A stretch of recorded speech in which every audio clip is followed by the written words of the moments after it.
Assalamualaikum warahmatullahi wabarakatuh.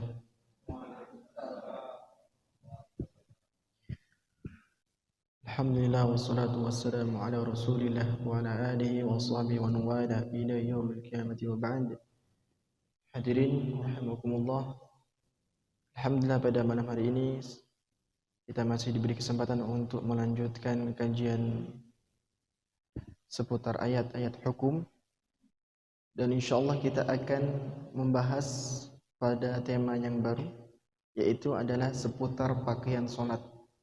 Allah Subhanahu wa ta'ala sebutkan tentang pakaian sholat ini dalam ayatnya surah Al-A'raf ayat yang ke-31 sampai dengan ayat ke-32.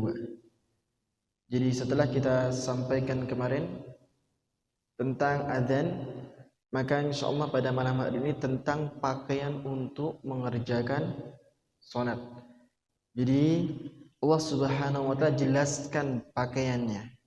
Maka tolong diperhatikan ya, pakaian ini, karena pakaian ini pakaian yang disebut sebagai perhiasan seorang anak cucu Adam. Jadi siapapun yang menjadi keturunan Adam, Allah telah gariskan untuknya perhiasan. Dan perhiasan sebenarnya bagi mereka itu adalah pakaian yang mereka kenakan ketika hendak beribadah kepada Allah. Baik. Sehingga ini nampaknya pakaian atau zina, perhiasan yang disebut oleh Allah perhiasan, padahal pakaian untuk sholat ini sebenarnya adalah perhiasannya seorang yang beriman kepada Allah, seorang yang mukmin dan mukminah kepada Allah Subhanahu wa ta'ala. Jadi bagaimana kalau misalnya ada pertanyaan, apa sebenarnya perhiasan untuk seorang mukmin dan mukminah? Maka katakan pakaiannya untuk ibadah adalah zinah. Dan Allah Subhanahu wa ta'ala berfirman, A'udzu billahi minasyaitonir rajim. Ya bani Adam khudhu zinatakum 'inda kulli masjidin wa kulu washrabu wa la tusrifu. Innahu la yuhibbul musrifin. Ini ayat yang ke-31. Ayat yang ke-22-nya, Qul man harrama zinatallahi allati akhraja li'ibadihi wat-tayyibati minar rizq. Qul hiya lilladheena amanu fil hayatid dunya khalisatan yawmal qiyamah. Kadzalika nufassilul ayati liqaumin ya'lamun. Allah Subhanahu wa ta'ala berfirman, Ya bani Adam, wahai anak cucu Adam. Jadi setiap keturunan Adam Allah serukan. Dan semua kita adalah anak cucu Adam. Ya, ini manusia semuanya adalah keturunan Adam alaihissalam. Dan keturunan Adam alaihissalam ya sampai dengan hari akhir, sampai dengan Allah Subhanahu wa ta'ala akhiri kehidupan dunia ini. Dan di antara mereka ada yang menjadi nabi, ada yang menjadi as-siddiqin, ada yang menjadi syuhada, ada yang menjadi salihin, dan ada yang sebaliknya, yang kufur kepada Allah. Semua itu bukan hanya mukmin berarti. Berarti sama-sama kata-kata ya bani Adam ini seakan-akan ya ayuhan nas, wahai manusia, mukmin baik mukminnya atau kafirnya, wahai manusia, seakan-akan seperti itu. Karena ya bani Adam, ya manusia seluruhnya, mencakup yang mukmin dan mencakup yang kafir. Allah singgung, khudhu zinatakum, ambillah pakaian kalian. Khudhu zinatakum, ambillah pakaian kalian. Di sini ya, zinah itu maksudnya adalah pakaian. Yang arti asalnya zina itu perhiasan. Ya, asli daripada makna zina itu perhiasan. Tetapi maksud daripada ayat ini bahwa zina ini perhiasan, yakni apa yang dikenakan sebagai penutup badan dan aurat. Pakaian berarti. Jadi ada dua faedah. Pakaian yang sebenarnya perhiasan itu adalah pakaian yang nikmat. Pakaian yang benar-benar murni karunia Allah adalah pakaian yang digunakan untuk menutup badan dan aurat. Seperti itu.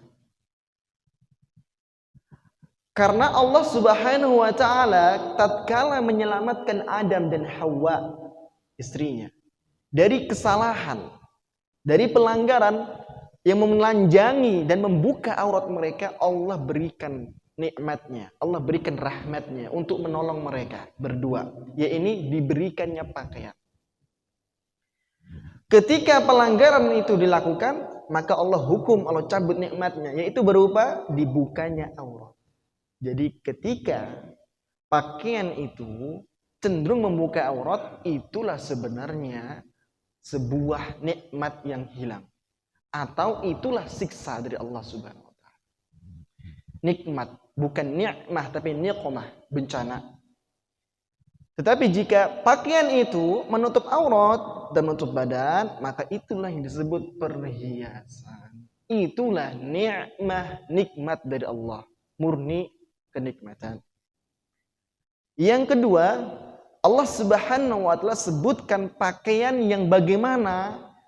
Pakaian yang inda kulli masjid, yang engkau kenakan setiap kali mendatangi masjid. Masjid ini namanya tempat ibadah. Sehingga tidak hanya sholat, tetapi untuk setiap jenis ibadah yang akan dikerjakan di sebuah tempat yang suci, maka kenakan pakaian. Dan ternyata pakaian yang digunakan untuk mendatangi tempat ibadah itu adalah pakaian yang disebut perhiasan. Jadi seharusnya bahagia seorang mukmin, mukminah dengan pakaiannya, pakaian yang baiknya, yang dia gunakan setiap kali untuk ibadah. Itu adalah perhiasan bagi mereka. Tayyib. Itu adalah perhiasan bagi mereka. Karena sebagian kita dapati generasi sekarang atau anak mudanya, mereka sedikit atau mereka bahkan bukan sedikit, bahkan mereka terlihat seperti tidak nyaman dengan pakaian setiap kali beribadah. Pakaian, kalau kita bilang di masyarakat kita bilang pakaian muslim, muslimah. Pakaian muslimnya mana? Mau ke masjid, pakaian muslimnya mana? Gitu kan ya? Atau pakaiannya mana? Pakaian yang rapinya mana? Kalau bahasa kita rapi. Bahasa Allah zina, itu perhiasan kata Allah. Itu kata Allah zina. Lah kita kan pakaiannya pakaian muslim. Kita bilang aja, sekarang ganti, mau pakai istilah yang dalam Al-Qur'an. Mana perhiasannya? Tek. Yang belum paham, anting, gelang, bukan. Mana perhiasannya? Ada pakaian muslim hari ini. Pakaian muslimahnya mana? Nah ini pakaian zina, perhiasan. Nah ini kebanyakan pemuda sekarang ini tidak akrab dengan pakaian ini. Bahkan mereka risih, resah. Atau istilahnya tidak nyaman menggunakan pakaian yang demikian. Bahkan kasusnya adalah di beberapa lembaga pendidikan agama Islam. Ya. Di mana peserta didiknya ya, tercampuri dengan pemikiran-pemikiran anak umum atau anak-anak yang pendidikan mereka adalah pendidikan yang mengedepankan pendidikan yang bukan dari Islam, pendidikan Barat ya, yang bukan Islam. Ini mereka terpengaruh dengan penampilan, bahkan masya Allah, ya. Kalau disuruh antara memilih dan membeli yang mana antara pakaian muslim dan pakaian yang tidak muslim, maka mereka akan memilih pakaian tidak muslim. Karena pakaian muslim bagi mereka nanti ketika mau lebaran. Atau setahun sekali nanti belinya. Untuk tiap bulannya, untuk tiap kali dia memakai, dan dia pilih untuk pakai pakaian yang bukan muslim. Jadi pakaian bukan muslim, ini pakaian yang bukan untuk dipakai untuk ibadah. Ya ini seperti itu maksudnya. Pakaian muslim ini bagaimanapun mereknya, apapun ya bahannya, kalau dia dipakai untuk ibadah, itu pakaian yang pakaian yang benar-benar menghias diri seorang muslimah. Pakaian yang benar-benar bagus, baik di mata Allah. Walaupun mungkin harganya murah, bahannya biasa, atau mungkin mereknya nggak ada mereknya mungkin, atau buat sendiri. Perhatikan. Kita muslimah, kita mukminah. Standar kita ada di pada Allah Subhanahu wa taala. Standar kita hanya ada pada ridha Allah Azza wa Jalla. Allah katakan mana perhiasan, itu perhiasan. Jangan mau kita termakan dan terpengaruhi dengan sesuatu yang bukan dari Islam. Lalu ikut satu figur-figur yang nggak jelas agamanya, nggak jelas ketakwaannya, dan itu diikuti pakaiannya, penampilannya, dan inilah naudzubillahi min dzalik. Dan ini yang disebut sebagai pembalikan atau pemalingan generasi Islam daripada agama yang benar. Jadi tolong sampaikan kepada mereka, sampaikan kepada saudara-saudari kita, ketahuilah wahai muslim muslimah, perhiasanmu ada pada pakaian sholatmu. Perhiasanmu dan nikmatmu sebenarnya ada pakaian yang menutup auratmu. Baik. Seperti itu. Inda kulli masjidin, setiap kali atau tiap memasuki masjid. Di sini disebut masjid. Kata Al-Imam Ibnu Utsaimin rahimahullah, masjid itu tempat ibadah. Jadi maksudnya adalah bukan masjid itu sendiri, tapi maksudnya adalah ibadah yang ada pada atau di dalam masjid tersebut. Maksudnya inda kulli ibadah tuf'alu fil masjid. Setiap mengerjakan ibadah, setiap kali hendak mengerjakan ibadah yang dikerjakan di masjid, baik itu zikir, baik itu sholat, dan sholat saja. Bisa zikir, bisa baca Quran, bisa kadang tawaf. Di masjid mana ini? Masjidil Haram, nggak ada lagi yang lainnya. Masjidil Haram bisa jadi tawaf di situ. Intinya ibadah yang dilakukan dalam masjid. Tetapi disebut dengan tempatnya. Dan inilah bagian dari bahasa Arab. Terkadang disebut sebagian, maksudnya seluruh tubuh. Terkadang disebut tempat, maksudnya adalah yang ada pada dalamnya. Perbuatan ibadah yang terjadi di dalamnya. Makanya wa annal masajida lillahi fala tad'u ma'allahi ahada. Makanya Allah menggunakan kalimat wa annal masajida lillah. Dan sesungguhnya masjid-masjid itu untuk Allah dalam melarang memberikan ibadah kepada selain Allah. Tapi menggunakan kalimat wa annal masajida, seluruh masjid tempat ibadah itu milik Allah. Jadi jangan lakukan ibadah untuk selain Allah. Ini poin yang ingin ditegaskan, tapi kalimatnya menggunakan tempat ibadah. Kenapa? Karena supaya mencakup segala jenis ibadah yang dilakukan di tempat ibadah. Karena kalau cuma disebutkan ibadah satu saja, ini tidak mengumumkan. Sedangkan Allah ingin mengumumkan seluruh jenis ibadah hanya untuk Allah. Lillah, milik Allah. Maka Allah sebut tempatnya, karena tempat ini dikerjakan di dalamnya banyak ibadah. Sehingga setiap jenis ibadah, setiap perbuatan ibadah, tidak boleh kecuali hanya untuk Allah. Karena haknya Allah. Allah yang berhak. Lillah. Nah itu mirip sama seperti ini. Wa annal masajida maksudnya seluruh ibadah yang bisa dikerjakan dalam masjid. Itu milik Allah. Apa? Berarti doa nggak boleh kepada selain Allah. Milik Allah. Zikir milik Allah. Maka harus sesuai dengan syariat Allah. Sesuai dengan karidar Allah. Karena milik haknya Allah. Hak paten Allah. Kemudian apalagi yang dilakukan di masjid, sholat. Jadi kalau kita ingin tahu bagaimana ibadah yang dikerjakan dalam masjid, itu semuanya ibadah disebut Allah Subhanahu wa taala. Taib. Jenis ibadah. Kemudian dalam ayat ini masajid pun sama. Maksudnya adalah ibadah yang terjadi dalam masjid. Seperti itu, ada kesamaan. Kemudian kata Allah Subhanahu wa taala, wa kulu washrabu wa la tusrifu. Makanlah dan minumlah tetapi jangan berlebihan. Makanlah dan minumlah tetapi jangan berlebihan. Ini Allah Subhanahu wa taala masih mengungkap kenikmatan. Jadi sebagaimana yang kami sampaikan, ini sedang menyampaikan kenikmatan untuk anak Adam, keturunan Adam. Boleh makan, boleh minum, makanlah, minumlah, tapi jangan melampaui batas, jangan berlebihan. Itu saja yang dilarang. Ya. Baik. Karena ada batasannya, ada syariatnya.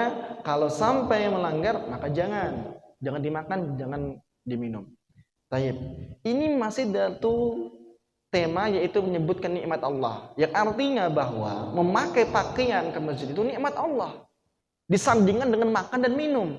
Seakan-akan Allah Subhanahu wa taala ingin mengatakan kulu wasrobu walbasu, makanlah, minumlah, pakaianlah.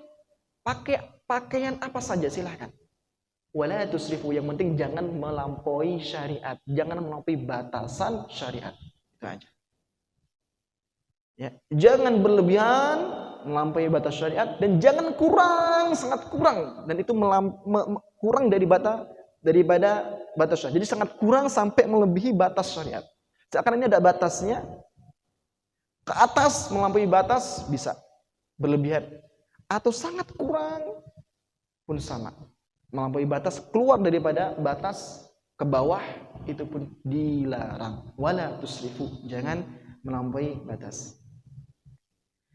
Taib. Innahu la yuhibbul musrifin, yakni innahu Allah tidak menyukai hamba-hambanya atau orang-orang yang melampaui batas dalam perkara mereka. Kemudian disambung, kul man harrama zinatullah, kul katakan ya Muhammad, man siapakah, ya. Ini siapakah ini ditanya aja, ini maksudnya sebuah pertanyaan tapi nggak perlu jawaban. Karena tujuannya pertanyaan ini untuk mencela tetapi tidak secara khusus disebut nama. Man siapa? Allah ingin merendahkan atau menghinakan. Kenapa orang ini kok dibegitukan oleh Allah? Perhatikan ini perbuatannya. Harrama zinatallah. Ya, berani-beraninya mengharamkan, ya, zinatallah. Di sini maksudnya adalah perhiasan dari Allah, akhraja li'ibadihi, yang Allah Subhanahu wa taala sediakan untuk hamba-hambanya, wat-thayyibati minar rizq, dan rizki-rizki yang baik. Siapa yang berani mengharamkan perhiasan Allah? Siapa yang berani mengharamkan rizki-rizki yang baik? Jadi kata Allah, orang seperti ini tidak punya hak mengharamkan. Keliru dan salah kalau ada yang seperti itu. Dilarang pakai zina, perhiasan seorang mukmin. Ini perhiasan Allah. Karena kalimatnya zina di sana di awal, khudu zinatakum, kemudian di terakhirnya adalah Allah umumkan bahwa zina yang dipakai untuk hendak kali ibadah, zinatullah, itu perhiasan Allah. Termasuk pilihan dari Allah. Siapa yang berani mengharamkan? Berarti Allah sudah tegaskan, yang seperti ini tidak bisa disalahkan. Ini pakaian yang Allah pilihkan untuk kita. Maka kita jangan tanggalkan, jangan tinggalkan, atau ganti beralih dengan pakaian yang lainnya. Ini pilihan dari Allah. Allah katakan ini zinatullah, ini pilihan perhiasan milik Allah, pilihan dari Allah. Bahkan Allah mencela orang yang mengharamkannya atau menghalanginya. Tidak boleh pakai pakaian seperti ini. Ini pakaian untuk ibadah. Pakaian milik Allah. Jadi ketika dipakai untuk ke masjid, dipakai untuk beribadah, ini adalah termasuk pakaian yang dipilih oleh Allah Subhanahu wa taala. Dan zinatullah, ini yang lain adalah maksudnya perhiasan yang lain selain daripada pakaian. Kemudian wat-thayyibati minar rizq, di sini maksudnya adalah ya, rizki yang baik, ya, maksudnya baik zatnya dan baik cara memperolehnya. Maka tidak ada yang mengharamkan. Tidak ada yang mengharamkan. Allah halalkan bagi siapa? Allah halalkan ini, qul hiya lil ladzina amanu fil hayatid dunya khalisatan yaumal qiyamah. Katakan ya Muhammad, bahwa yang kami sampaikan tadi itu zina, perhiasan, ya, dari makanan, minuman, itu perhiasan, sampai pakaian dan rizki yang baik dan diambil dari cara yang baik, itu semuanya kami sediakan, kami adakan untuk mereka yang beriman. Gak mungkin Allah Subhanahu wa taala akan tutup jalur itu. Sampai seorang mukmin kok bisa sampai dia mau berpikir kayaknya nggak akan kayaknya sulit sekali untuk mendapatkan yang halal. atau mendapatkan yang baik. Enggak. Justru yang baik itu ada kalau kita beriman, benar beriman kepada Allah Subhanahu wa taala. Karena Allah ciptakan yang baik, yang halal untuk yang beriman. Maka kantongi iman kalau kita ingin mendapatkan pintu-pintu kebaikan dari rizki kita. Ya. Khalisatan yaumal qiyamah. Salimatan minat tabi'ati wal ith. Khalisatan itu maksudnya murni, enggak ada dosa. Jadi yang baik ini, yang thayyib ini selain zatnya baik, Allah bersihkan daripada dosa. Jadi ketika dimakan, ketika diminum, ketika dipakai, digunakan, diambil, nggak ada dosanya. Halal, kata Allah. Halal. Ini untuk siapa? Untuk orang yang beriman di kehidupan dunia. Maka jangan sampai kita termakan dengan sebuah pemikiran bahwa yang halal itu sulit. Ya, yang halal sulit ya. Yang haram gimana? Yang haram sulit, apalagi yang halal kembali. Intinya dia ingin mengatakan yang halal sulit juga kan ya. Intinya dia ingin mengatakan yang halal itu sulit. Baik. Maka tidak benar. Kita berkata dengan apa yang Allah singgung untuk kita. Ini prinsip kita. Iman itu kalau ada dalam diri kita, kebaikan justru kebaikan, dan kehalalan yang tidak ada dosa padanya. Khalisatan yaumal qiyamah. Memang Allah bersihkan daripada dosa sehingga enggak dituntut pada hari kiamat. Halal itu untuk yang beriman. Fil hayati dunya, dalam kehidupan dunia ini. Ya, khusus untuk mereka saja pada hari kiamat. Ini lepas daripada dosa. Kemudian kadzalika nufassilul ayati liqaumin ya'lamun. Begitulah kami rincikan, demikianlah kami menjelaskan ayat-ayat itu untuk orang-orang yang mengetahui. Baik. Ini untuk orang-orang yang mencari ilmunya, maka Allah Subhanahu wa taala akan jelaskan bagi mereka sebenarnya ini loh yang namanya perhiasan, sebenarnya ini loh untuk orang beriman, kekhususan di dunianya. Tayyib. Kemudian saya di sini ingin sedikit sampaikan apa yang disimpulkan oleh Syekh Muhammad bin Shalih Al-Utsaimin rahimahullah. Jadi beliau mengatakan ya, yunadillahu ta'ala bani Adam bihadzal wasf. Allah Subhanahu wa taala memanggil Bani Adam ya dengan sifat yang seperti ini. Ya, manusia dipanggil Bani Adam, anak Adam, padahal mah kita keturunannya jauh banget. Jauh sekali bawahnya dah. Jauh sekali. Dari Rasulullah SAW saja kita sudah jauh. Dari kehidupan Rasulullah sallallahu alaihi wasallam itu sangat jauh dari kita. Apalagi Nabi Adam alaihissalam, manusia pertama, sangat jauh. Tetapi kenapa Allah gunakan kata bani, anaknya Adam? Namanya anak itu kan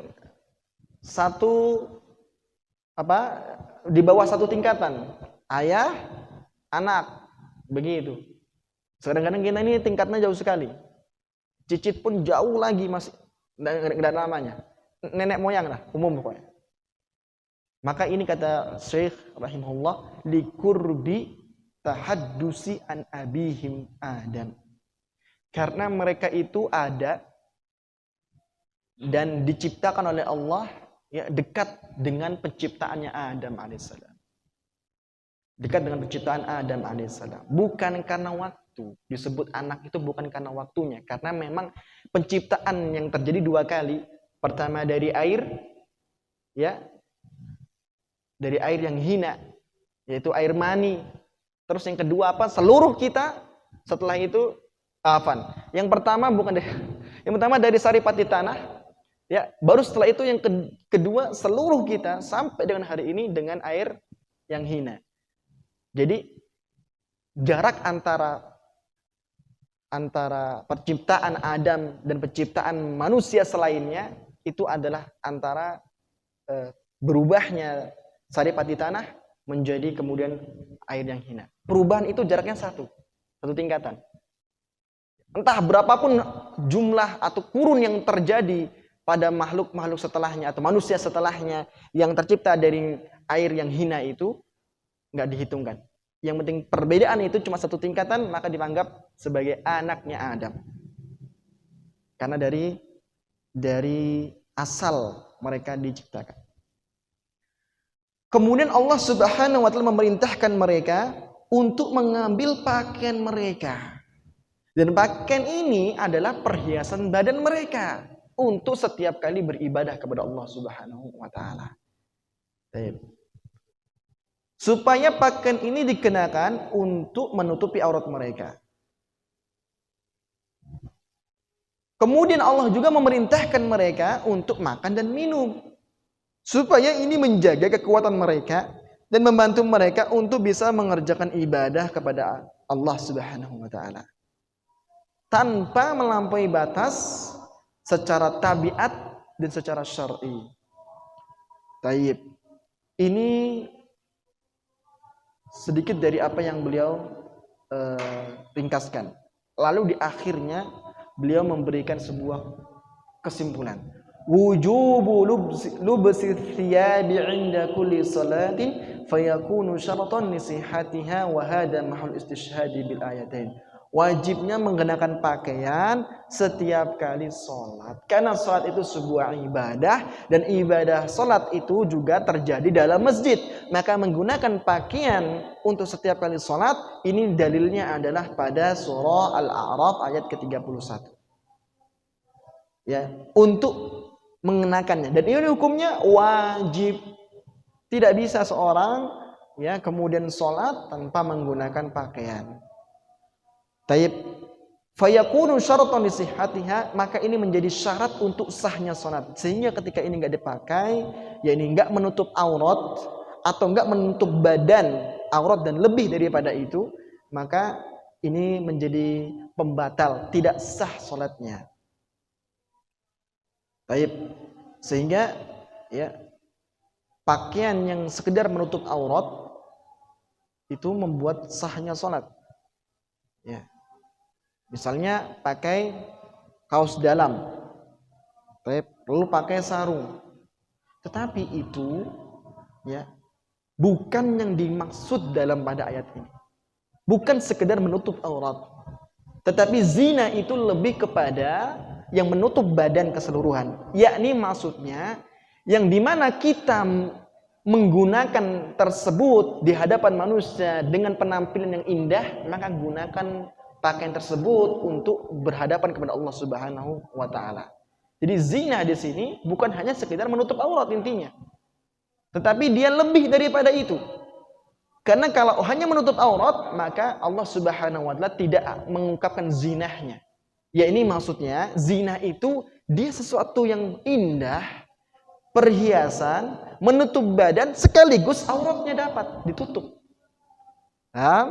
Sehingga tidak semena-mena. Lalu kemudian sebagian kita menganggap bahwa pakaian yang zina itu sudah cukup menutup aurat. Lalu dia kemudian ke masjid mengerjakan sholat dengan hanya bermodalkan pakaian yang sekedar menutup auratnya saja. Ini pun tidak benar. Baik. Jadi ditekan oleh beliau ya wujub lubsis siyab. Pakai pakaian. Bukan sekedar kain menutup aurat. Bedakan antara kain menutup aurat dengan pakaian yang sudah layak dipakai. Jadi menutup seluruh badan dan indah sehingga perhiasan. Kemudian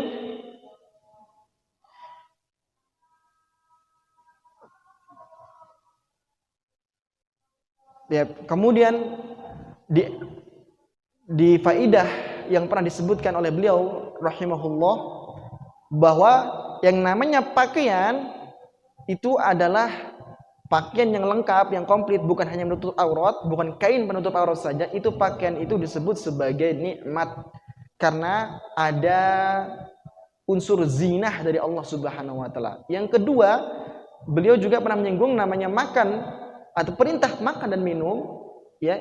Ini seakan-akan perkara yang wajib yang harus dilakukan oleh setiap manusia anak Adam. Karena kalimatnya kulu washrabu, perintah untuk makan, perintah minum. Jadi tidak seakan-akan Allah Subhanahu wa taala ya memerintahkan untuk makan dan minum.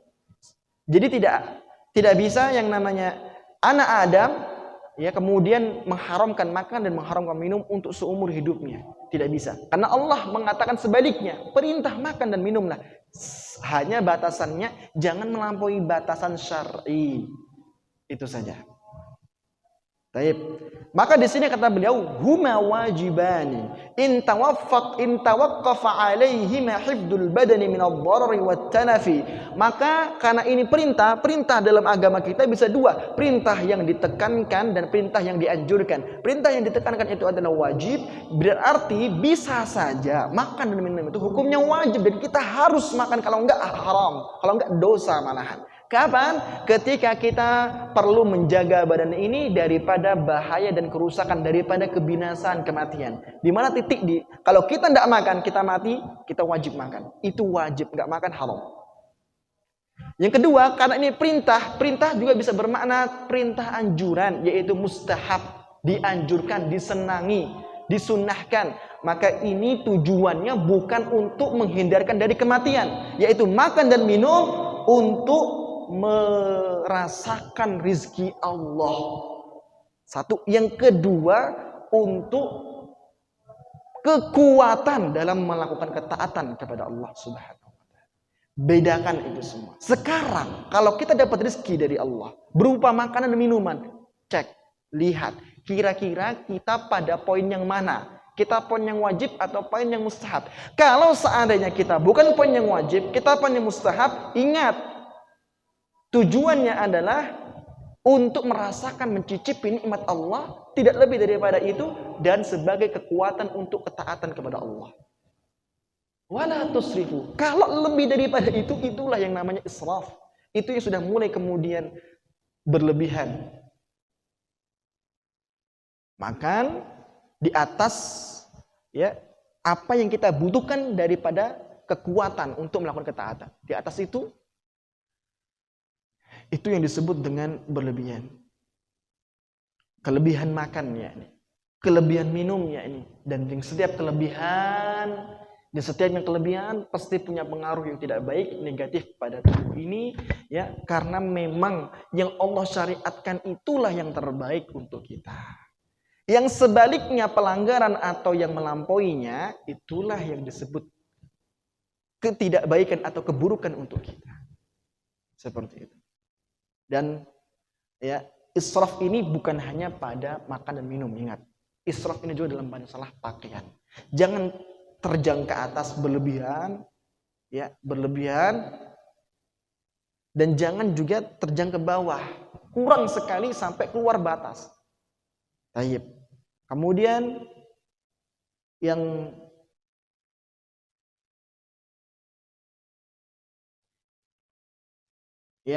yang terakhir adalah, perhatikan, wah luar ya. Anna hadhi zinah, kata beliau, anna hadhi zinata wat tayyibati min rizq ghairu halalin lil kafirin fid dunya wala salimatun min at-tabi'ati wal ithmi yaumil qiyamah. Allahu akbar. Ini tolong, ini adalah satu hal yang membuat kita lega, membuat kita sangat-sangat bersyukur kepada Allah Subhanahu wa taala karena keimanan ini.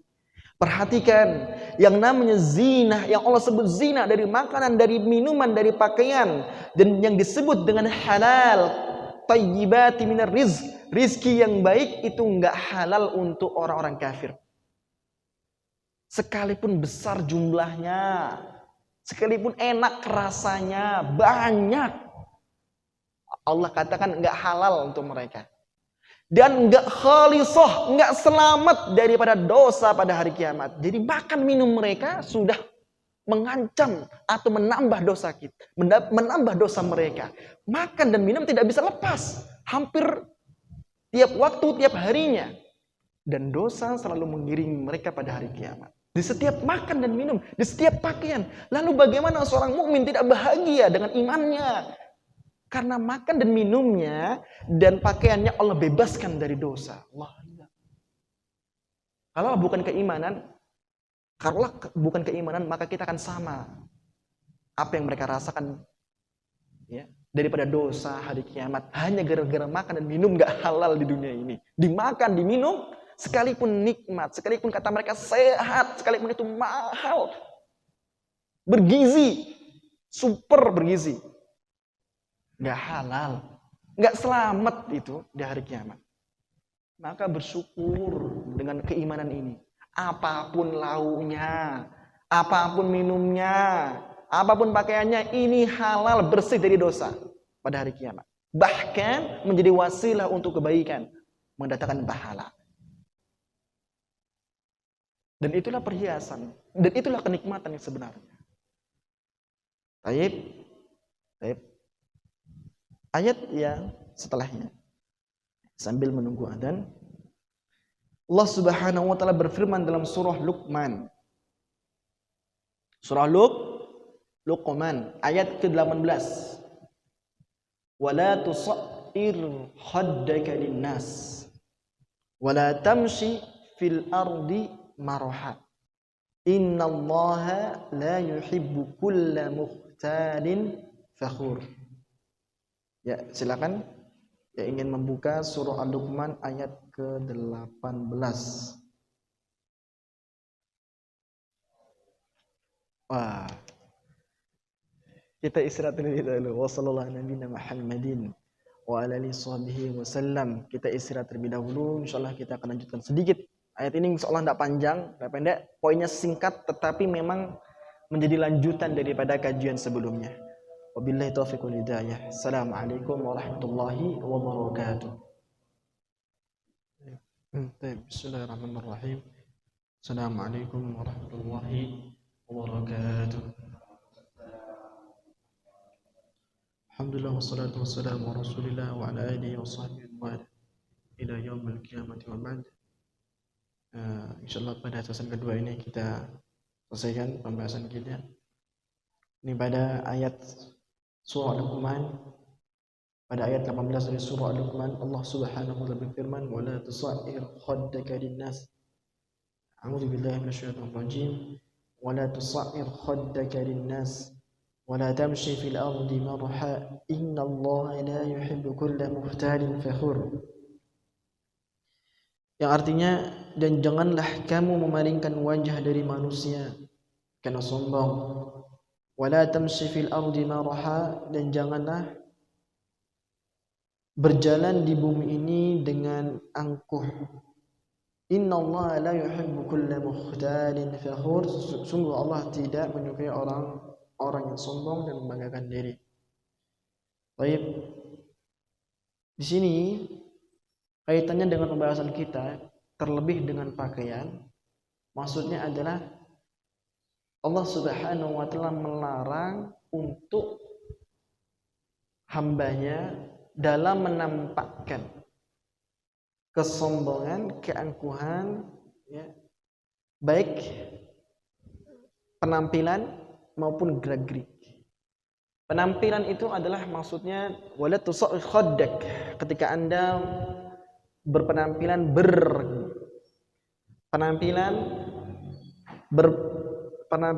memalingkan wajah atau gerak-gerik dalam berjalan, ya, menampilkan keangkuhan. Jadi dalam masalah berpenampilan, dalam masalah bergerak, berjalan, ini Allah Subhanahu wa taala ingatkan jangan ada kesombongan, jangan ada keangkuhan. Sehingga di sini menyangkut adalah pakaian. Karena pakaian itu adalah yang terlihat oleh pandangan seseorang. Ya. Maka jangan memilih pakaian yang ada unsur keangkuhannya, yang ada unsur kesombongannya. Walaupun sebenarnya pada hakikatnya yang perlu diperbaiki atau perlu pertama kali untuk diobati adalah di mana munculnya kesombongan tersebut, yaitu hati. Tetapi tidak menutup kemungkinan ada unsur faktor dari luar ekstern yang kemudian menyebabkan pembawaan sehingga hati pun terbawa untuk mengiyakan dan terjadi kesombongan. Termasuk adalah penampilan. Dan kita seringkali merasakan ketika penampilan itu terlihat lebih di atas saudara kita.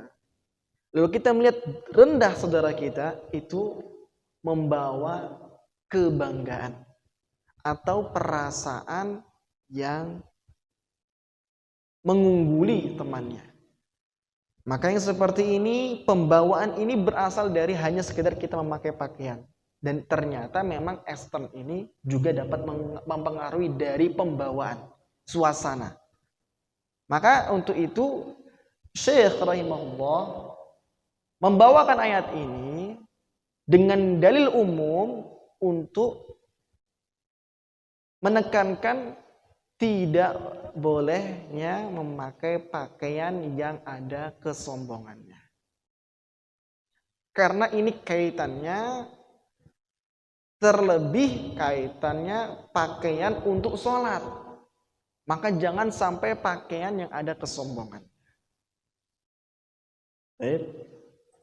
Ini berarti menyempurnakan pembahasan yang telah lalu atau sebelumnya ini. Barusan. Ya.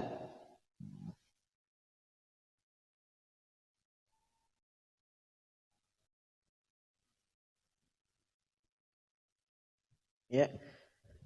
Innallaha la yuhibbu, Allah tidak mencintai mukhtal, orang yang merasa besar diri, fakhur, orang yang merasa bangga dengan ucapan dan perkataannya, membanggakan ucapan dan perbuatannya. Kalau mukhtal itu getaran besar, merasa besar, getaran dalam jiwa merasa besar daripada orang lain.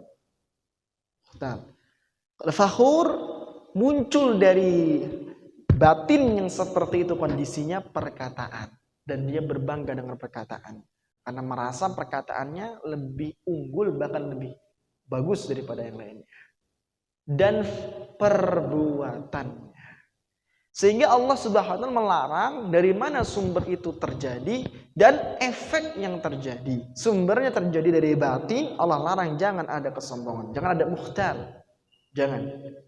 Dan jangan ada kefakhuran, dan jangan ada kefakhuran, yakni jangan ditampakkan. Obati dulu, redam itu, jangan disebarkan, salurkan kesombongan itu juga sampai dengan perkataan kita dan perbuatan kita.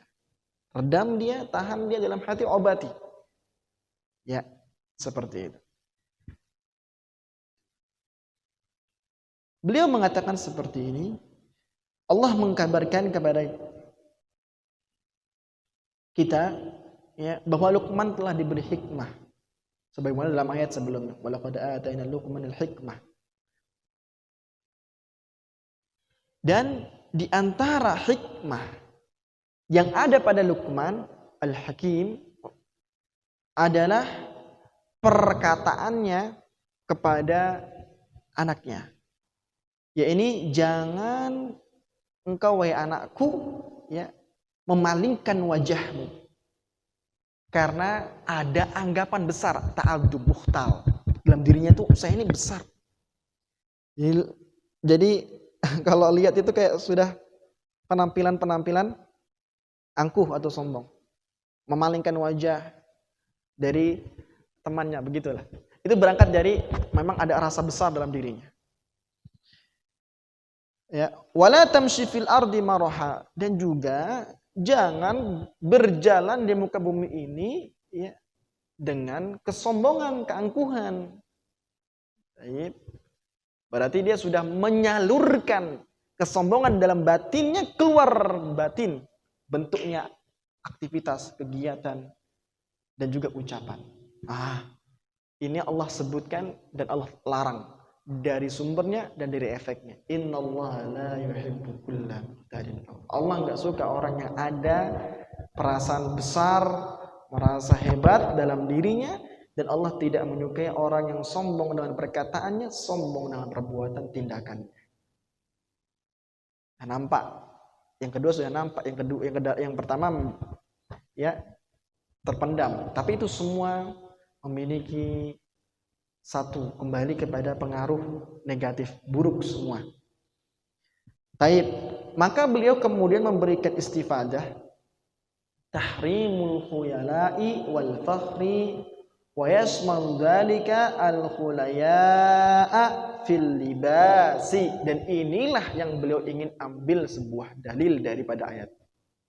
Dilarang dalam ayat ini merasa besar dalam diri, sombong dalam diri ini, dan merasa besar atau angkuh atau sombong juga dalam perkataan dan perbuatan. Termasuk di dalamnya adalah pakaian atau memakai pakaian. Sekalipun dalam memakai pakaian. Berhubung pembahasannya baru lanjut dari pakaian, maka ini tepat sekali. Karena memang disinggung dalam syariat as-sunnah, yaitu hadis-hadis Rasulullah SAW, menerangkan ada pakaian yang tidak boleh kita pakai. Pakaian yang dilarang oleh Rasulullah SAW. Dan ada pakaian yang dilarang itu karena dilarang, ya, karena termasuk kesombongan. Baik. Pakaiannya karena pakaiannya itu sendiri termasuk kesombongan. Sehingga di sini dinukilkan atau kemudian ingatkan bahwa ini ada juga jenis pakaian yang dihati-hatikan. Berarti kalau bisa kita kolerasikan, kita hubungkan bahwa ayat pertama sedang menjelaskan pakaian yang halal. Ayat yang kedua menjelaskan pakaian yang haram. Pakaian yang khususnya lebih khusus pakaian untuk mengerjakan ibadah. Baik. Ya, kita simpulkan. Jadi pakaian zina. Sini ya.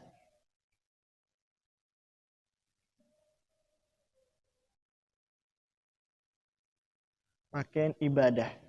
Ingat, pakaian ibadah. Satu ini yang perlu saya tegaskan. Judulnya pakaian ibadah. Loh, kenapa nggak pakaian sholat? Kalimatnya masjid. Inda kulli masjid. Yaitu pakaian di setiap kali ke masjid. Maksudnya ibadah yang terjadi dalam masjid. Apakah cuma sholat? Tidak. Ada yang lainnya. Paham? Jadi pakaian ibadah laisa pakaian sholat. Bukan sekedar pakaian sholat. Umumnya masyarakat kita kenal yang namanya pakaian yang rapi seperti ini pakaian sholat. Pakaian ibadah. Itu efeknya apa coba? Efeknya ketika dia zikir, dia nggak memperhatikan pakaiannya. Baca Quran, pakai kaos. Oh, mungkin satu jenis ya. Maksudnya bukan pakaian seperti ini. Afan, kalau kesebut tadi, maksudnya bukan pakaian yang atau pakaian olahraga lah gitu ya. Baca Quran pakai pakaian olahraga, baca Quran pakai pakaian ininya bukan pakaian untuk ibadah. Ingat, bukan hanya sholat, ibadah. Sehingga itu tadi pengaruhnya. Yang kedua, sekarang pengaruhnya bukan lagi sholat, tetapi masjid. Pakaian ke masjid itu makin lebih menjauhkan daripada pakaian sebenarnya dari pakaian ibadah. Jadi kalau mau ke masjid lah dia pakai pakaian indahnya, pakaian syar'inya atau pakaian muslimnya. Padahal terkadang dia sholat di rumah. Sehingga ketika sholat di rumah nggak pakai pakaian muslimnya. Pakaian ala kadarnya, suf. Sholat itu bukan yang di masjid saja, ibadah. Sampai masjid, sampai rumah lepas pakaiannya sholat ala kadarnya. Ini nggak benar. Atau baca Quran ala kadarnya di rumah, nggak benar. Terus kemudian zikir di rumah ala kadarnya. Perhatikan. Inda kulli masjid. Maksudnya adalah inda kulli ibadatin. Disebut masjid karena ibadah ini seringkali dikerjakan di masjid. Tapi ada ibadah yang dikerjakan di luar masjid. Maka tetap perhatikan pakaian kita zina. Karena itu ibadah. Masalahnya itu bukan masjidnya atau masalah bukan sholatnya. Tapi masalahnya masjid itu tempat ibadah. Sholat itu ibadah. Ibadahnya. Karena berhadapan dengan Allah Azza wa Jalla. Ya, paham di sini? Ini pemahaman yang harus diperbaiki. Kadang istilah-istilah itu membuat kita ya terkotak-kotak atau istilahnya terjauhkan dari sebenarnya bagaimana yang disampaikan dalam Al-Quran, inda kulli masjid, yaitu inda kulli ibadah, yaf'aluha fil masjid. Karena umumnya dikerjakan di masjid ibadah itu, di tempat ibadah. Tapi ketika ibadah, intinya ibadah, sekalipun dikerjakan di luar masjid, perhatikan pakaiannya. Perhatikan penampilannya. Karena hadapan dengan Allah, ibadahnya ini maksudnya. Nah sebagian termakan yang seperti itu. Pakaian ke masjid. Pakaian ke masjid pun sekarang sudah mulai tidak kuat di tengah-tengah masyarakat. Sehingga ketika ke masjid, pakaian ala kadarnya. Habis dari kebun, habis dari misalnya olahraga, ya, karena belum sempat, dia langsung pakai. Memberanikan diri untuk memakai pakaian yang bukan pakaian ibadahnya. Dan itu banyak. Sebagian kaum muslimin seperti itu. Pakai pakaian mainnya. Dimana ketika dia berhadapan dengan manusia yang menurut dia mulia, yang dia segani, merasa hormat dengannya, dia nggak berani pakai pakaian yang seenaknya seperti itu. Lalu bagaimana dia berhadapan dengan Rabb-nya, penciptanya yang bisa mencabut nyawanya seketika, memberhentikan hidupnya dan mendatangkan kematian untuknya, yang mengatur hidupnya intinya. Lalu dia berhadapan dengan penampilan ala kadarnya, pakaian-pakaian yang biasa. Perhatikan, sudah pakai pakaian biasa, kadang nggak diperhatikan kebersihannya. Intinya adalah dari situ muncul banyak permasalahan bagi kaum muslimin. Ini kita ingin memperbaiki kondisi kaum muslimin semuanya. Kita ingin benar-benar ibadah itu bukan hanya caranya yang benar, kaifiyah, tata caranya yang tepat, tetapi juga dengan ya tempatnya yang bersih, pakaiannya pun yang bersih, yang tepat untuk ibadah. Baik, seperti itu. Kita lanjutkan. Baik, pakaian ibadah. Berarti yang pertama disebutkan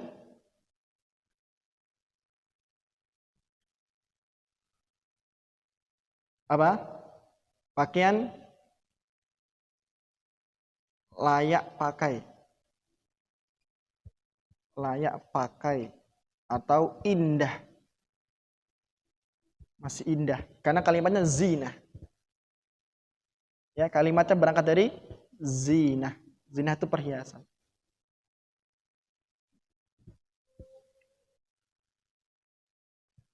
Yang ma'ruf, yang sudah diketahui, dikenal,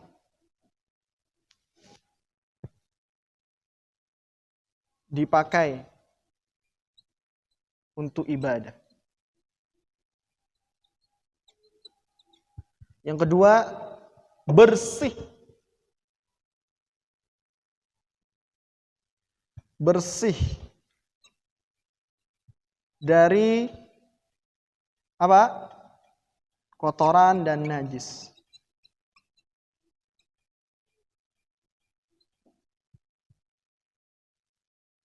Setelah bersih, cukup itu?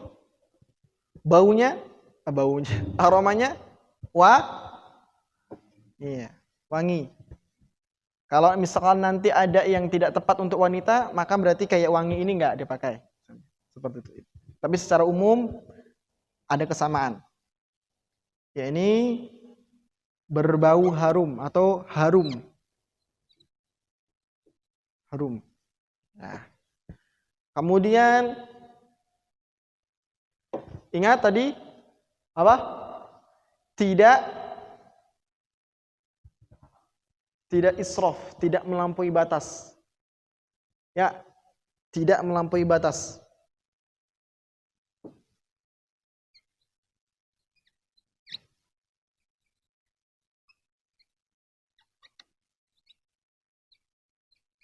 Ya, misalnya ada ya, sesuatu yang dilarang dalam syariat, maka jangan kenakan. Ya, nanti akan disebutkan di antara yang dicontohkan dalam ayat selanjutnya nanti.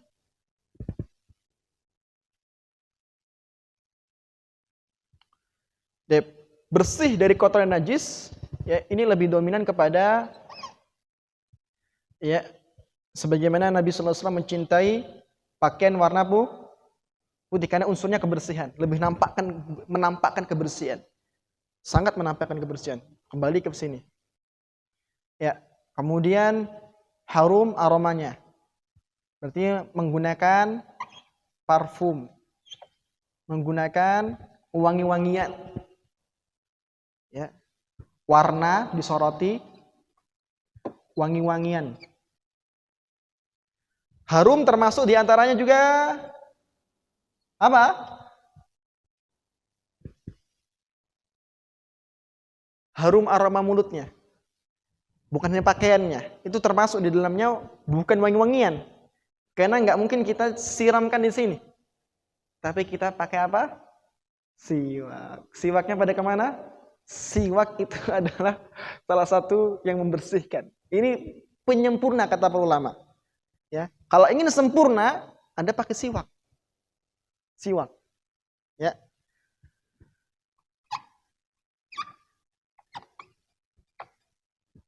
Baik. Warna sudah.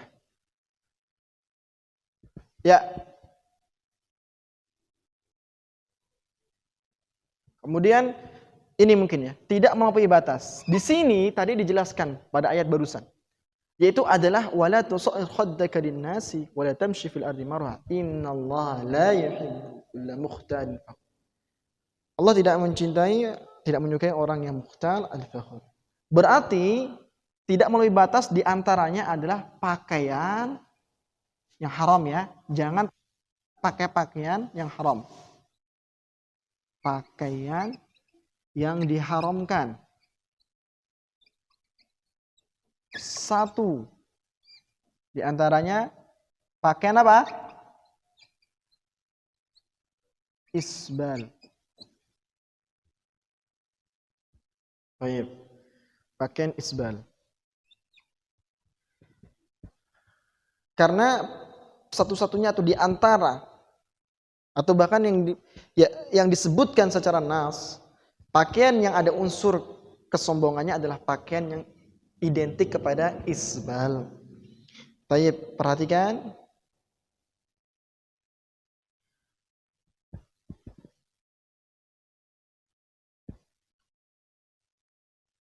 Rasulullah SAW mengatakan, Iyaka wa isbalal izari. Jauhilah olehmu ya memanjangkan atau memanjangkan izar sampai melewati kedua mata kaki, sampai di bawahnya, di bawah kedua mata kaki. Fa innaha, sekedar menurunkan itu, fa innaha, sesungguhnya minal makhilah, sudah termasuk kesombongan. Wa innallaha la yuhibbul makhilah, Allah tidak mencintai kesombongan. Hadis ini adalah hadis yang dikatakan oleh Imam Abi Dawud, Al-Baihaqi, Al-Dhahabi. Memang sanadnya sahih, sanadnya hasan dan disahihkan Imam Al-Albani rahimahullah. Dan dalam hadis ini begitu sederhananya mengatakan makhilah, kesombongan, cukup dengan menurunkan, memanjangkan celana ya di bawah dengan mata kaki. Lalu bagaimana kalau seandainya benar-benar menggunakannya dengan disertai batin yang sombong atau diri yang sombong, maka hukumannya makin keras. Bukan tidak Allah cintai, tapi Allah katakan tapi Rasulullah SAW katakan, man jarra saubahu khuyala, barang siapa yang memanjangkan pakaiannya dengan karena unsur kesombongan, Allah lam yandurillah, Allah tidak melihatnya pada hari kiamat.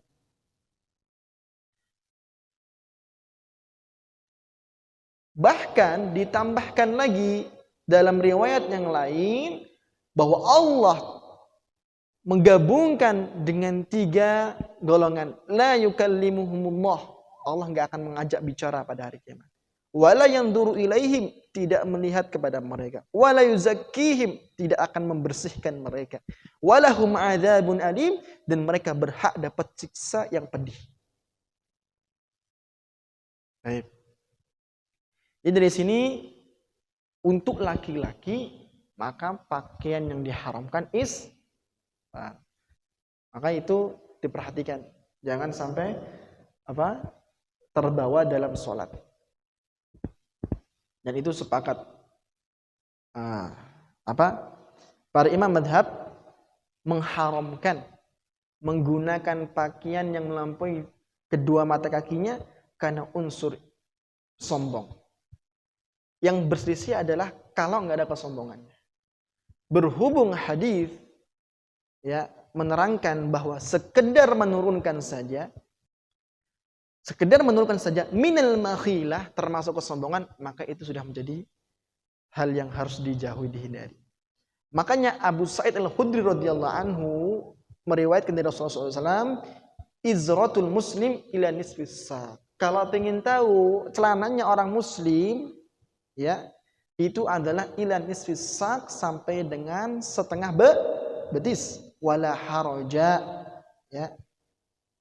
au la junaha fima baina wa bainal ka'bain, tidak dosa kalau seandainya diturunkan sedikit antara kedua mata kaki dengan betisnya. Jadi enggak setengah betis tapi diturunkan di bawahnya. Maka na asfala minal ka'bain fa huwa finnar. Yang turun sekedar turun saja di bawah kedua mata kaki itu sudah di neraka. Jadi diancam neraka. Man jarra izarahu bataran, tetapi orang yang menurunkannya dengan kesombongan, maka ditambahi Allah tidak mau melihatnya. Lam yandurillah, Allah tidak melihat kepadanya. Jadi menunjukkan bahwa sekedar menurunkan sudah dilarang, apalagi diiringi dengan kesombongan, maka semakin berat dosanya. Jadi ini termasuk diantaranya adalah tidak melampaui batas, yakni sesuai syar'i, bukan pakaian yang diharamkan. Syar'i. Yang kedua, menutup aurat, jelas. Dia bukan hanya pakaian menutup badan, tapi dia harus sudah menutup aurat, mesti sudah menutup aurat dan lebih daripada itu.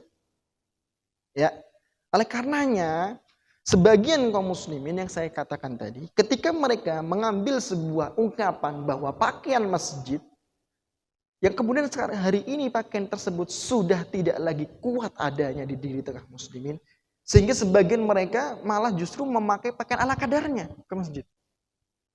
Sehingga apa yang terjadi ketika mereka menggunakan misalnya pakaian yang kecil, atau kita katakan pakaian yang semisal kaos. Kita katakan pakaian semisal kaos. Ini kaos bukan merek tapi jenis pakaian itu menyebabkan terlihatnya aurat mereka ketika mereka misalkan sujud. Terbuka bagian area belakang. Dan itu dibiarkan dan atau tidak dia usaha untuk menutupinya. Berangkat karena dia menggunakan pakaian yang memang tidak bisa untuk menutupi aurat sempurna. Jadi menutup aurat itu bukan sekedar menutup aurat ketika kita diam berdiri. Kita menggunakan pakaian ibadah yang jelas menutup aurat ketika mengerjakan ibadah. Sehingga ketika kita ingin cek itu menutup aurat atau tidak, cobalah lakukan gerakan ibadah. Kira-kira terbuka enggak itu auratnya? Kalau terbuka, berarti ini bukan menutup aurat untuk ibadah. Ini yang memang menutup aurat, tetapi bukan untuk ibadah. Ganti kalau mau ibadah. Atau dilapisi dengan pakaian yang lebih aman daripada itu. Itu tolong diingatkan karena Masya Allah. Hakada. Begitulah yang terjadi. La haula wala quwwata illa billah. Jadi ini tolong diperhatikan, Tidak menutup aurat bukan menutup aurat.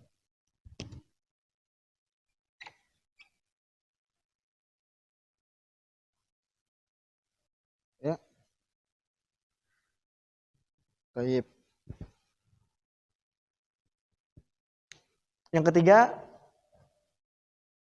daripada ayat ini adalah yang Allah senangi Karena perhiasan Allah pilih, berarti yang Allah senangi. Maka yang termasuk yang pakaian yang dihalalkan adalah pakaian yang Allah tidak sukai. Apa itu diantaranya? Yang ada lambang-lambang, syiar-syiar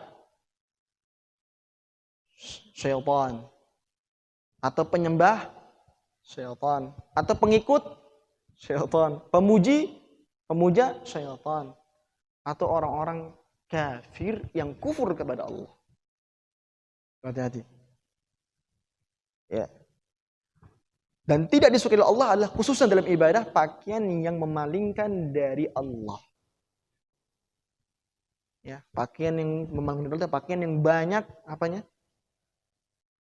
Pakaian yang bisa merubah fokus seorang ketika beribadah dari Allah Subhanahu wa taala. Warna-warni, corak dan seterusnya. Berarti di sini yang tidak disukai oleh Allah karena bertentangan dengan tujuan ibadah. Pakaian yang bertentangan dengan tujuan ibadah. Ibadah tujuannya apa? Menghadap kepada Allah. Hati-hati. Masa iya kita menghadap kepada Allah pakaian yang bertentangan dengan tujuan ibadah? Maksudnya kita menghadap Allah dengan pakaian yang tidak ada unsur ibadahnya sama sekali. Jadi orang tuh lihat itu nggak ada ingat Allahnya gitu. Justru malah ini mengganggu sholat, memalingkan dari fokus dan perhatian penuh menghadap Allah Subhanahu wa taala. Hati-hati itu. Itu berarti enggak termasuk pakaian yang syar'i. Itulah melampaui batas syar'i.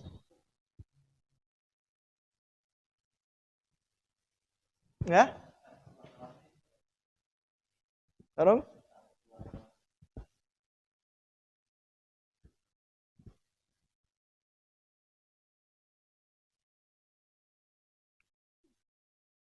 Kalau sebenarnya memang mengganggu sekali, jangan. Karena saya pernah dapati ada warna-warni kan, warnanya ada yang warna kalem, ada yang warna-warni warnanya mencolok. Nah itulah, yang itu jangan. Bantu teman-teman untuk tidak menggunakan yang sangat mencolok seperti itu.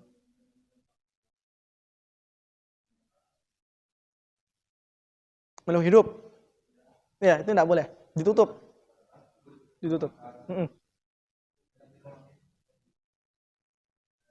Makanya itu yang mengganggu, bertentangan dengan tujuan ibadah. Ya, jadi ini cukup ya sampai sini, jelas ya. Jadi dua ayat tadi itu saling berkelanjutan ya. Yang satu yang syar'i, yang satu yang tidak syar'i. Yang tidak syar'i kita sudah tutup di akhir sini. Yang syar'i sudah disampaikan di awal tadi. Wabillahi taufiq wal hidayah. Kemudian selanjutnya kita persilahkan untuk tanya jawab jika ada yang ingin bertanya. Ya. Assalamualaikum warahmatullahi wabarakatuh.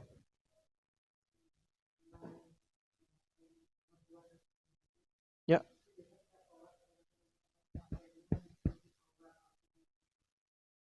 Ya, benar.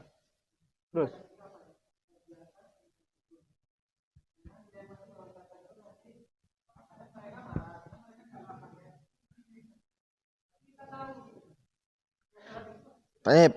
Baik.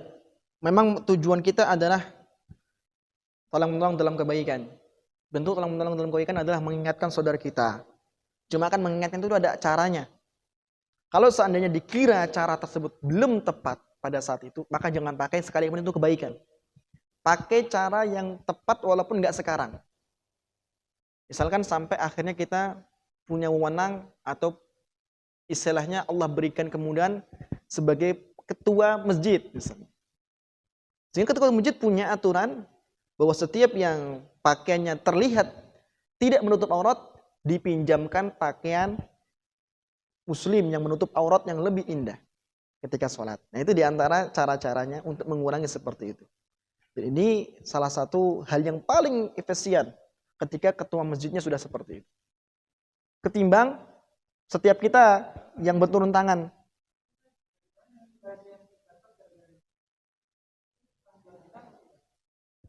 Ya, sebenarnya tanggung jawab dirinya sendiri. Cuma kita berperan untuk mengingatkan. Maka ketika misal kita bisa mengingatkan, kita mengingatkan sebenarnya. Bisa itu dalam arti situasi, punya kemampuan, ya, dan bisa merubah, ya, atau bisa memberi solusi, ya, ini alhamdulillah. Tapi berhubung kadang kita posisi dalam perjalanan juga, dan kita nggak menghendaki, nggak bisa milih di masjid yang mana gitu. Dan qadarullah ternyata jamaahnya adalah orang-orang juga yang melakukan perjalanan. Orang kalau melakukan perjalanan itu kan malas pakai baju, ganti baju itu kadang agak malas gitu. Yang penting pakai baju yang sudah dipakai saja. Ternyata pakai yang dipakai itu adalah yang bisa menampilkan auratnya. Ya mau gimana lagi ini? Ini kalau bisa ditegur, alhamdulillah tegur dengan cara yang tepat. Tapi umumnya kan seperti itu. Ya, silakan, Pak. Assalamualaikum warahmatullahi wabarakatuh.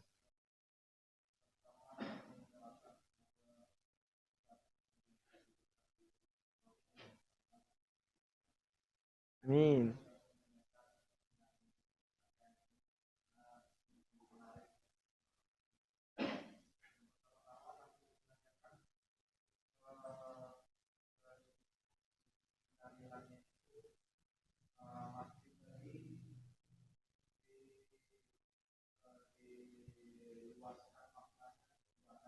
Terus.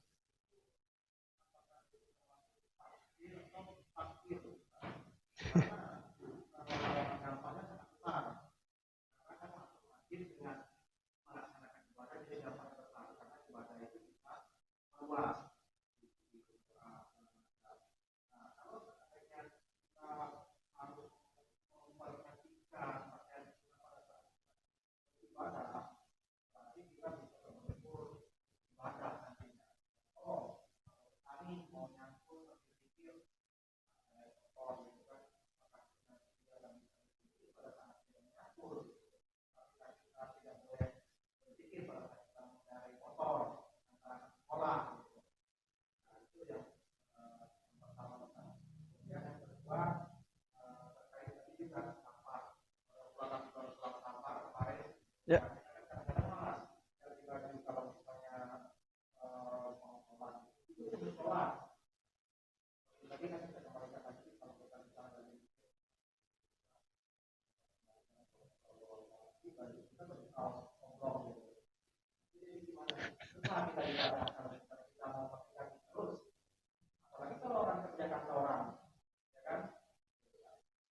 Tip.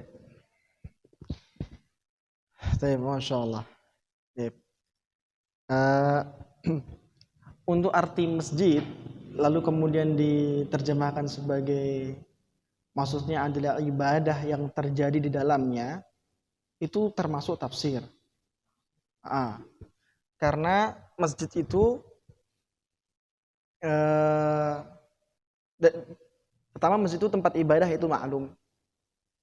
Berangkat dari masjid itu tempat ibadah, maka para ulama membaca bahwa bahasa Arab yang seperti ini itu maksudnya bukan masjidnya.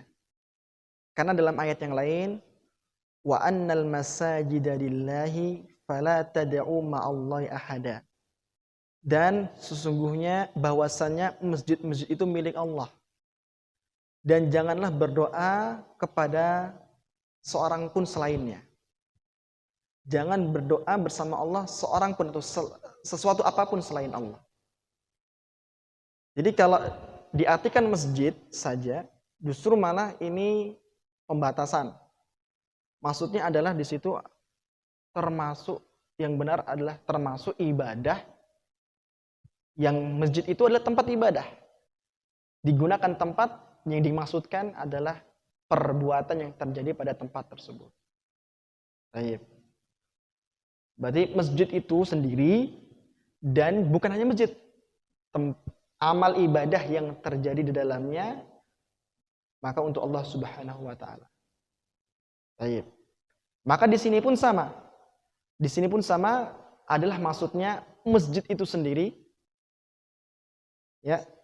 Jadi ketika ke masjid lebih-lebih, dan untuk ibadah yang terjadi dalam masjid, ibadah yang terjadi dalam masjid tersebut. Baik.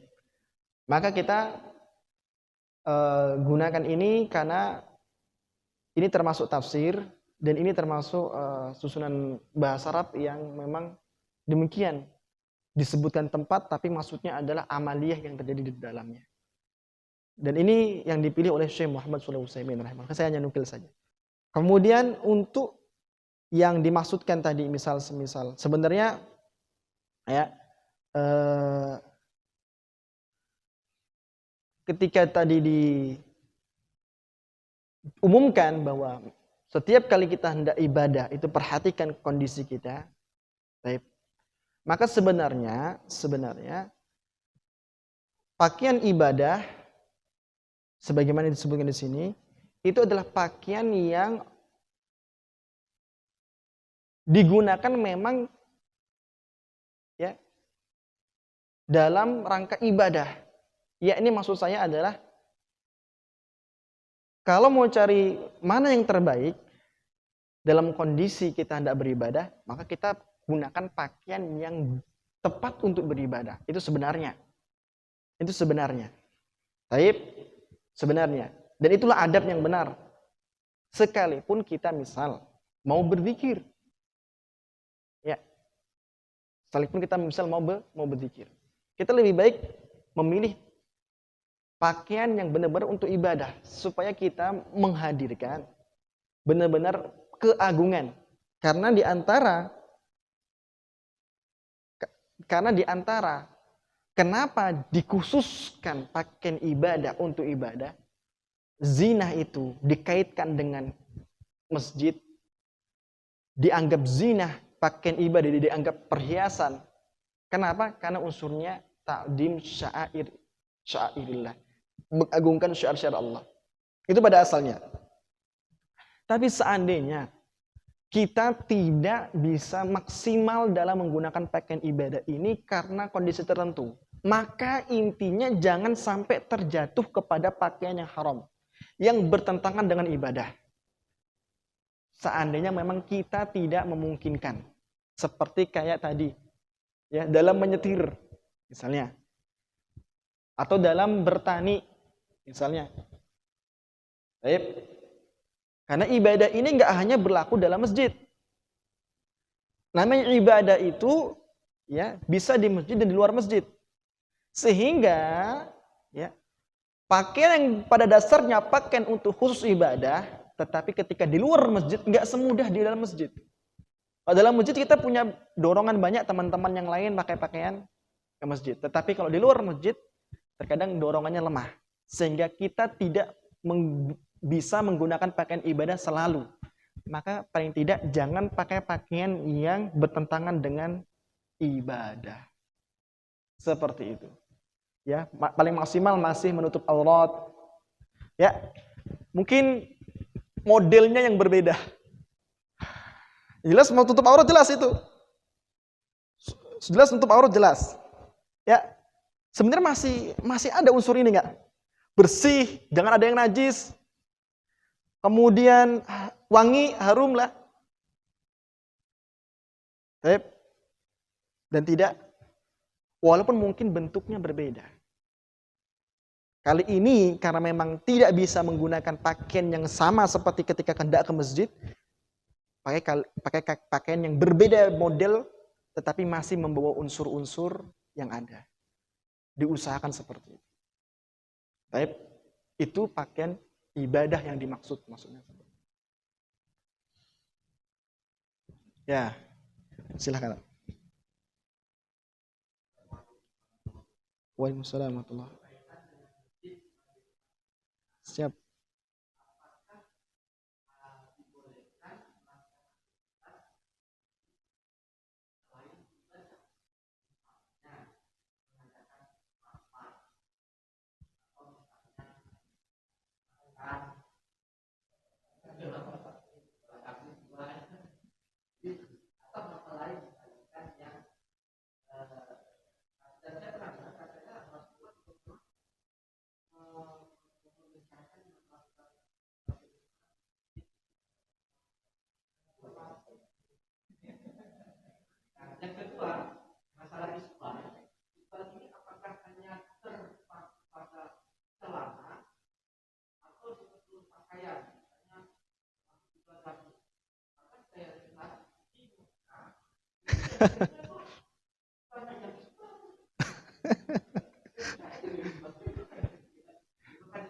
Iya.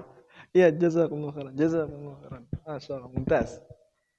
Jadi ana bilang saya ngisbal dulu ya. Tadi kan kita sampaikan kata-katanya celana ya. Karena memang kita itu bukan kebiasaan ya sebenarnya, tapi sekarang sudah mulai umum. Kita pakai pakaian yang sampai panjang, yaitu jubah. Gamis sekarang sudah umum sekarang, alhamdulillah. Cuma kenapa tadi disebut celana? Karena memang mungkin masyarakat mereka lebih sering menggunakan celana. Tetapi sekarang sudah umum pakai jubah juga. Maka kita bahas juga bahwa jubah, pakaian, termasuk izar, sarung, apalagi celana, itu kalau memang di bawah, konteksnya adalah memang fokusnya di bawah kedua mata kaki. Kalau masih menutup mata kaki, belum di bawahnya, ini masih belum haram. Masih tadi disebutkan la haraj. Kalau antar dua mata kaki sama antar tengah betis.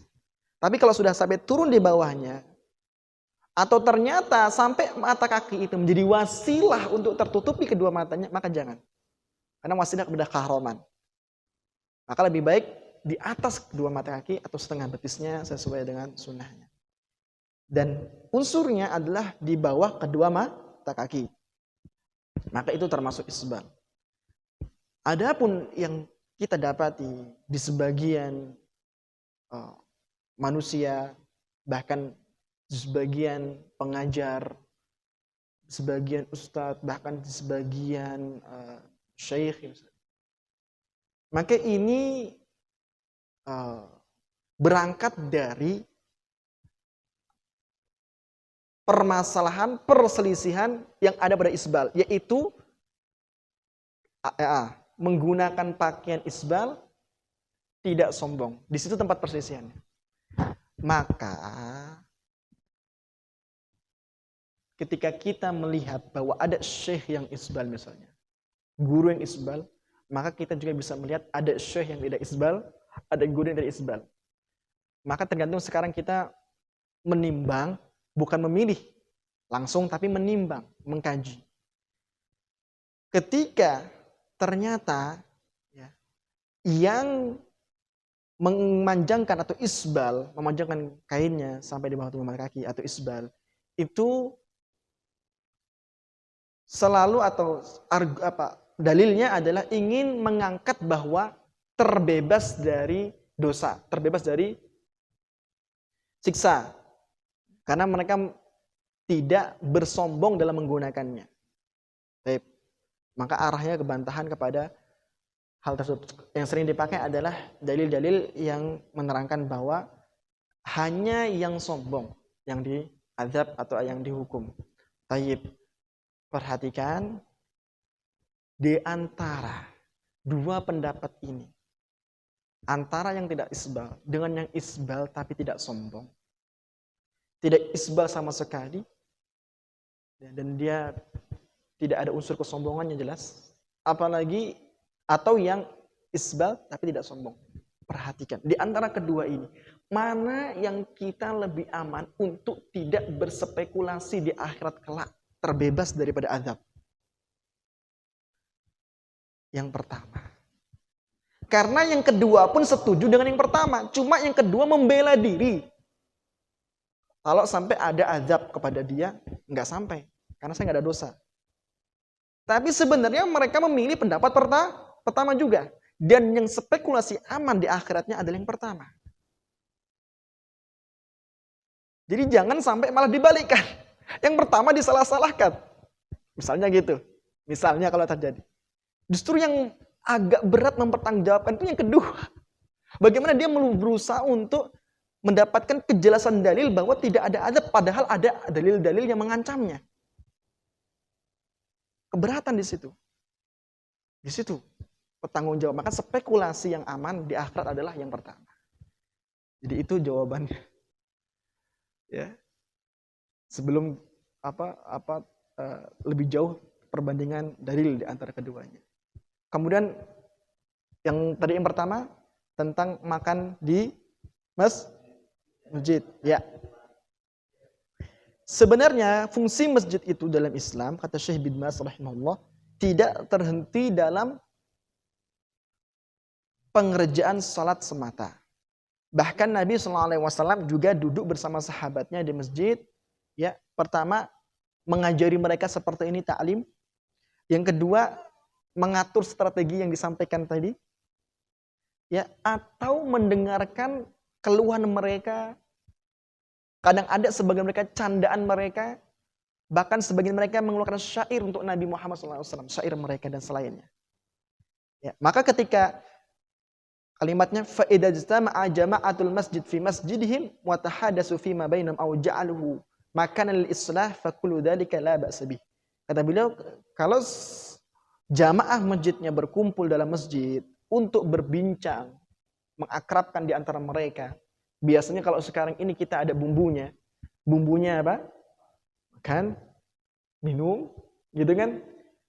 Ini atau menjadikan tempat islah, tempat perdamaian, bukan hanya mempereratkan ukhuwah, tapi tempat perdamaian misalnya.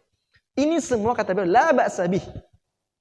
Ini tidak mengapa, lakin biduni raf'is saut.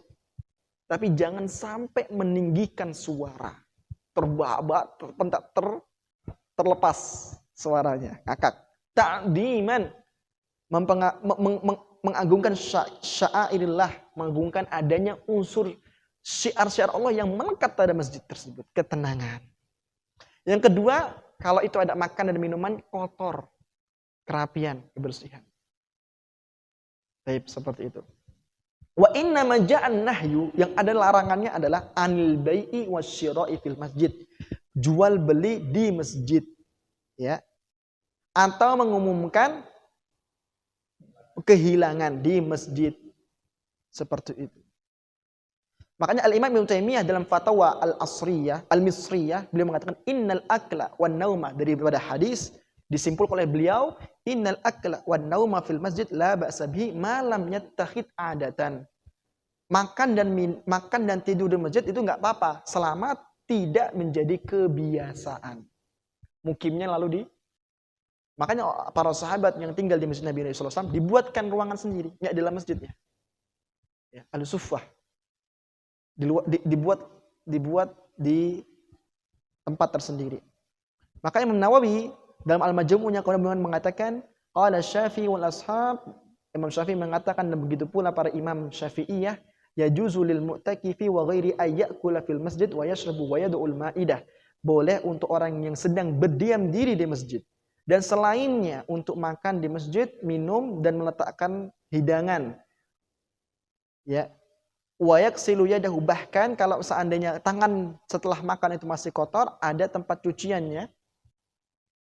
Ini tempat cuciannya, dia boleh mencuci di tempat tersebut sekalipun posisi dalam masjid, bihaisu, di mana semua tadi la yata'adza, tidak mengganggu, mengotori, merusak. Ya. Kalau dulu lantainya masih tanah gitu ya. Dituangkan kotornya ke tanah, hilang. Kalau sekarang langsung cuci tangan tanpa ada tempat airnya, becek kemana-mana, basah. Itu pun kalau seandainya seperti itu, lantainya masih tanah, ya, itu masih boleh selama tidak terganggu, tidak mengotori. Kalau seandainya memang kotori dan terganggu, pakai wadah cuci tangan. Itu masalah cuci. Maka wadadilul jami' fil kitab, dan seluruh dalil yang ada ini semua ya kembali kepada apa yang menjadi kesepakatan dalam Al-Qur'an, bahwa masjid salah satu syiar dari syiar Allah. Wa man yu'addim syairallah fa innaha min taqwal qulub. Semakin mana yang semakin menunjukkan pengagungan terhadap masjid, itu yang menjadi dasar semakin bertakwanya hati seseorang. Qala ashabuna wa yustahabbu lil aki aw yada as-safarah wa nahwa liyakuna amdaf. Dan sebagian para imam Syafi'iyah, mereka mensunahkan atau menyenangi untuk makan dan diletakkan alas di makanan tersebut. Jadi kalau kita makan bersama ada alasnya. Di atas karpet ini ada alas plastiknya mungkin. Seperti supaya masjid lebih bersih dan lebih terjaga rapi. Seperti itu. Ya. Terakhir, kita istirahat nanti. Sudah. Demikian. Wassalamualaikum Muhammadin wa ala alihi wa sahbihi wa sallam. Subhanakallahumma bihamdika asyhadu an la ilaha illa anta astaghfiruka wa atubu ilaik. Assalamualaikum warahmatullahi wabarakatuh.